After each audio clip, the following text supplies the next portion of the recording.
अगर आप भी भगवान शिव के भक्त हैं तो शेयर जरूर करें और चैनल को सब्सक्राइब करें। सती और पार्वती के पति भगवान शंकर को सदाशिव के कारण शिव भी कहा जाता है। हम इन्हीं भगवान शंकर की बात करेंगे जिन्हें महादेव भी कहा गया है। भगवान शंकर के बारे में कुछ इस तरह की भ्रांतियां फैली हैं जो कि अपमानजनक है। वे लोग इसके दोषी हैं जो जाने अनजाने भगवान शिव का अपमान करते रहते हैं। यदि आप भगवान शंकर के भक्त हैं तो आपको यह जान और सुनकर धक्का लगना चाहिए, क्योंकि भगवान शंकर हिंदू धर्म का मूल तना है, रीढ़ है। रामचरितमानस में भगवान राम कहते हैं कि शिव का द्रोही मुझे स्वप्न में भी पसंद नहीं। अपराधियों का साथी या उसे नजरअंदाज करने वाला भी अपराधी होता है। शिव के मंदिर में जाने और वहां पूजा प्रार्थना करने के कुछ नियम होते हैं। यह सही है कि भगवान शंकर भोलेनाथ है। वे बड़े दयालु हैं, आपको क्षमा कर देंगे। लेकिन आपने उनके मंदिर में जाकर किसी भी तरह से नियम विरुद्ध कार्य किया या अपमान किया है तो आपको माता कालिका देख रही है। भगवान भैरव और शनिदेव भी देख रहे हैं। शैव पंथ पर चलाना या शिव की पूजा करना कठिन है। यह अग्निपथ है। आओ हम आपको बताते हैं कि भगवान शिव के बारे में समाज में किस तरह की भ्रांतियां फैला रखी और उस भ्रांति को अभी तक बढ़ावा दिया जा रहा है। क्या शिवलिंग का अर्थ शिव का शिश्न है? यह दुख की बात है कि बहुत से लोगों ने कालांतर में योनि और शिश्न की तरह शिवलिंग की आकृति को गढ़ा और वे उसके चित्र भी फेसबुक और व्हाट्सएप पर पोस्ट करते रहते हैं। वे इसके लिए कुतर्क भी देते रहते हैं। उक्त सभी लोगों को मरने के बाद इसका जवाब देना होगा, क्योंकि शिव का अपमान करने वाला किसी भी परिस्थिति में बच नहीं सकता। शिव से ही सभी धर्म है और शिव से ही प्रलय भी। दरअसल शिवलिंग का अर्थ है भगवान शिव का आदि अनादि स्वरूप। शून्य, आकाश, अनंत, ब्रह्मांड और निराकार परमपुरुष का प्रतीक होने से इसे लिंग कहा गया है।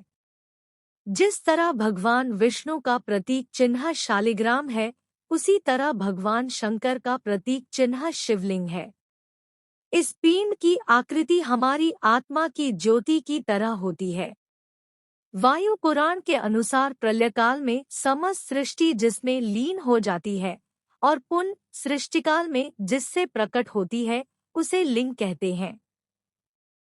इस प्रकार विश्व की संपूर्ण ऊर्जा ही लिंग की प्रतीक है। वस्तुत यह संपूर्ण सृष्टि बिंदुनाद स्वरूप है। बिंदु शक्ति है और नाद शिव। यही सबका आधार है। बिंदु एवं नाद अर्थात शक्ति और शिव का संयुक्त रूप ही तो शिवलिंग में अवस्थित है। बिंदु अर्थात ऊर्जा और नाद अर्थात ध्वनि। यही दो संपूर्ण ब्रह्मांड का आधार है। इसी कारण प्रतीक स्वरूप शिवलिंग की पूजा अर्चना की जाती है। स्कंद पुराण में कहा है कि आकाश स्वयं लिंग है, धरती उसका पीठ या आधार है और सब अनंत शून्य से पैदा हो उसी में लय होने के कारण इसे लिंग कहा है। वातावरण सहित घूमती धरती या सारे अनंत ब्रह्मांड गतिमान है का अक्स धुरी ही लिंग है। पुराणों में शिवलिंग को कई अन्य नामों से भी संबोधित किया गया है, जैसे प्रकाश स्तंभ लिंग, अग्नि स्तंभ लिंग, ऊर्जा स्तंभ लिंग, ब्रह्मांडीय स्तंभ लिंग आदि। लेकिन बौद्धकाल में धर्म और धर्मग्रंथों के बिगाड़ के चलते लिंग को गलत अर्थों में लिया जाने लगा, जो कि आज तक प्रचलन में है। ब्रह्मांड का प्रतीक ज्योतिर्लिंग, शिवलिंग का आकार प्रकार ब्रह्मांड में घूम रही हमारी आकाशगंगा की तरह है। यह शिवलिंग हमारे ब्रह्मांड में घूम रहे पिंडों का प्रतीक है। कुछ लोग इसे यौनांगों के अर्थ में लेते हैं और उन लोगों ने शिव की इसी रूप में पूजा की और उनके बड़े बड़े पंथ भी बन गए हैं।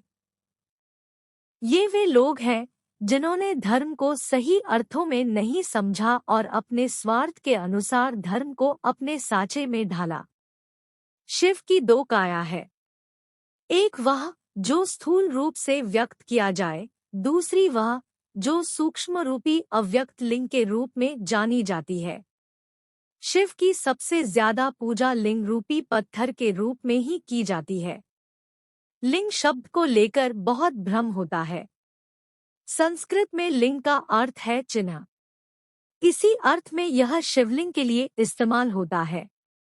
शिवलिंग का अर्थ है शिव यानी परमपुरुष का प्रकृति के साथ समन्वय चिन्ह। ज्योतिर्लिंग उत्पत्ति के संबंध में पुराणों में अनेक मान्यताएं प्रचलित है। वेदानुसार ज्योतिर्लिंग यानी व्यापक ब्रह्मात्मलिंग, जिसका अर्थ है व्यापक प्रकाश, जो शिवलिंग के 12 खंड है। शिवपुराण के अनुसार ब्रह्मा, माया, जीव, मन, बुद्धि, चित्त, अहंकार, आकाश, वायु, अग्नि, जल और पृथ्वी को ज्योतिर्लिंग या ज्योति पिंड कहा गया है। क्या भांग और गांजा पीते हैं भगवान शंकर? इसका जवाब है नहीं। शिव पुराण सहित किसी भी ग्रंथ में ऐसा नहीं लिखा है कि भगवान शिव या शंकर भांग, गांजा आदि का सेवन करते थे।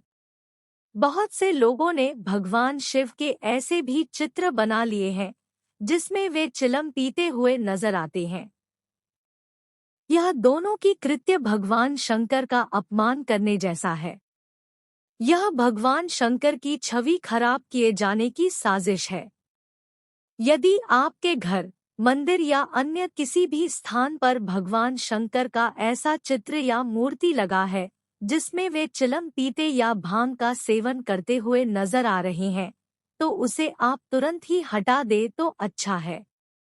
यह भगवान शंकर का घोर अपमान है। यह भी कितना दुख भरा है कि कई लोगों ने भगवान शंकर पर ऐसे गीत और गाने बनाए हैं जिसमें उन्हें भांग का सेवन करने का उल्लेख किया गया है। कोई गीतकार या गायक यह जानने का प्रयास नहीं करता है कि इस बारे में सच क्या है। मैं जो गाना गा रहा हूँ या गीत लिख रहा हूँ उसका आधार क्या है? यह तो छोड़िए, बड़े बड़े पंडित भी शिव के मंदिरों में जब भांग का अभिषेक करते हैं तो फिर अन्य किसी पर दोष देने का कोई मतलब नहीं। ये सभी पंडित नर्क की आग में जलने वाले हैं। यह तो अब आम हो चला है कि शिवरात्रि या महाशिवरात्रि के दिन लोग भांग घोटकर पीते हैं। किसी को भांग पीने की मनाही नहीं है, लेकिन शिव के नाम पर पीना उनका अपमान ही है। भगवान शिव के नाम पर ये दम पीना शर्मनाक है। भगवान शिव को ये चढ़ाया जाता है, ना कि पिया जाता है। अभी तक हमारे चैनल को सब्सक्राइब नहीं किया है तो सब्सक्राइब जरूर करें। जय श्री राम।